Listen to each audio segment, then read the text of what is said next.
Cease fire పై తికమక. Lebanon మీద Israel మళ్లీ దాడులు, షరతులు వర్తిస్తాయన్న ట్రంప్, నెతన్యాహు. శాంతి చర్చలు అర్ధరహితం. ఇరాన్ అధ్యక్షుడు. లెబనాన్తో ఇజ్రాయెల్ ప్రత్యక్ష చర్చలు, ఒప్పందం కుదరకుంటే విధ్వంసమే ట్రంప్. గల్ఫ్ దేశాల పర్యటనకు కేంద్ర మంత్రులు.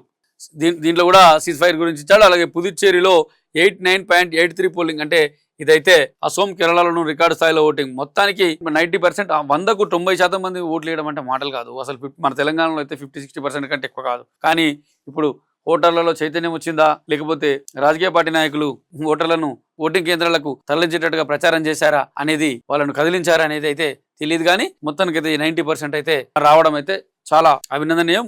ఓటర్లో చైతన్యం రావడం అయితే మనకు వాస్తవానికి ఈ రాజకీయ మార్పులకైతే అది శ్రీకారం చుడుతుంది. బీఆర్ఎస్ ను ఎక్కువ విమర్శించింది జీవన్ రెడ్డి. సీఎం రేవంత్ ను ఓడించాలనడం బాధాకరం. మంత్రి అడ్లూరి లక్ష్మణ్ కుమార్. వాళ్ళు టీఆర్ఎస్ లో చేరగానే వీళ్ళు కూడా ప్రెస్ మీట్ పెట్టారు. మంత్రి అడ్లూరి లక్ష్మణ్ కుమార్ పెట్టాడు. ఏమంటున్నారంటే, ఇన్ని రోజులు ఇన్ని సంవత్సరాలుగా జీవన్ రెడ్డి కేసీఆర్ విపరీతంగా తిట్టాడు, ఇప్పుడు పోయి మళ్ళీ కేసీఆర్ దగ్గరికి పోయి చేరాడు, ఆయన అవకాశవాదానికి ఇది నిదర్శనమని వాళ్ళు విమర్శిస్తున్నారు. రాష్ట్ర రాజకీయాల్లో చర్చాంశనీయంగా మారిన మాజీ మంత్రి జీవన్ రెడ్డి పార్టీ మార్పుపై మంత్రి అడ్లూరి లక్ష్మణ్ కుమార్ తీవ్రంగా స్పందించారు. ఆయన నిర్ణయాన్ని తప్పుబట్టారు. బీఆర్ఎస్ ను అందరికంటే ఎక్కువ జీవన్ రెడ్డి విమర్శించారని అన్నారు. కాళేశ్వరం ప్రాజెక్టు దోపిడీ కోసమే నిర్మించారని జీవన్ రెడ్డి గతంలో చెప్పిన వ్యాఖ్యలు గుర్తు చేశారు. 4 దశాబ్దాలుగా కాంగ్రెస్ లో కీలకంగా ఉండి ఇప్పుడు రేవంత్ రెడ్డిని ఓడించడమే లక్ష్యమని చెప్పడం బాధాకరమన్నారు.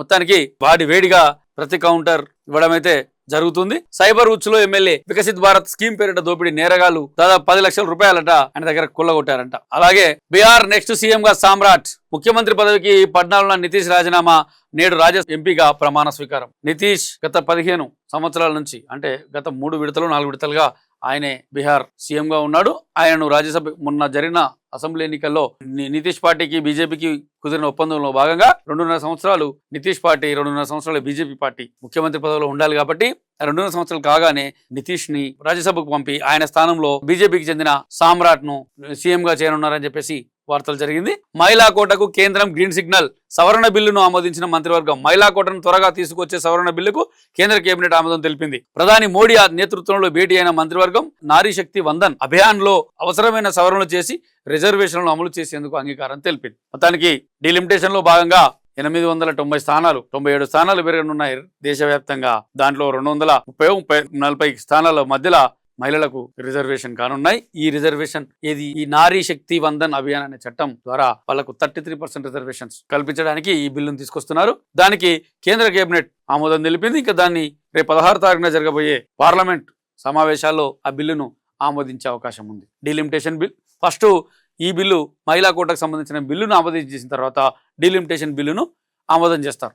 దానికోసం ప్రత్యేకంగా 16వ తారీఖు నాడు పార్లమెంటు సమావేశాలు జరగనున్నాయి.